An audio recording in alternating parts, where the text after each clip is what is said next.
বিশ্বকাপের আগে ভয়ঙ্কর প্রীতি ম্যাচে পর্তুগালের বিপক্ষে মাঠে নামছে ব্রাজিল, জানালেন ব্রাজিল কোচ কার্লো আনচেলত্তি নিজেই। হ্যাঁ দর্শক, বিস্তারিত জানুন পুরো ভিডিওতে।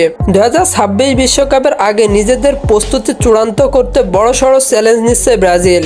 ল্যাতিন আমেরিকার এই পরাশক্তি দল এবার প্রীতি ম্যাচে মুখোমুখি হতে চলেছে ইউরোপের শক্তিশালী দল পর্তুগালের বিপক্ষে। এই ম্যাচকে ঘিরে ব্রাজিল স্কোয়াডে থাকবেন Neymar Junior, Vinicius Junior, Raphinha, Rodrygo, Martinelli, Casemiro ও নতুন মুখ হিসাবে আন্দ্রে ও এন্ড্রিক। অন্যদিকে পর্তুগালের পক্ষ থেকে মাঠে দেখা যাবে Cristiano Ronaldo, Bruno Fernandes, Bernardo Silva এবং রাফায়েল লিয়াওয়ের মতো তারকারা।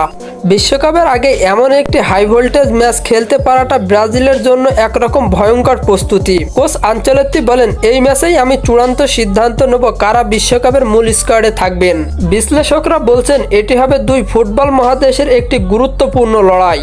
দুই দলের সাম্প্রতিক ফর্ম, স্কিল এবং তারকাদের পারফরমেন্স এই ম্যাচকে ঘিরে তুলছে এক মিনি বিশ্বকাপ। ব্রাজিলের কোচ কার্লো আনচেলত্তি এই প্রীতি ম্যাচের বিষয়টি নিজেই নিশ্চিত করেছেন। এক সাক্ষাৎকারে তিনি বলেন, বিশ্বকাপের আগে আমাদের সবচেয়ে বড় পরীক্ষা হতে যাচ্ছে এই ম্যাচ। পর্তুগালের বিপক্ষে খেলে আমরা আমাদের আসল শক্তি ও দুর্বলতা যাচাই করে নিতে পারবো।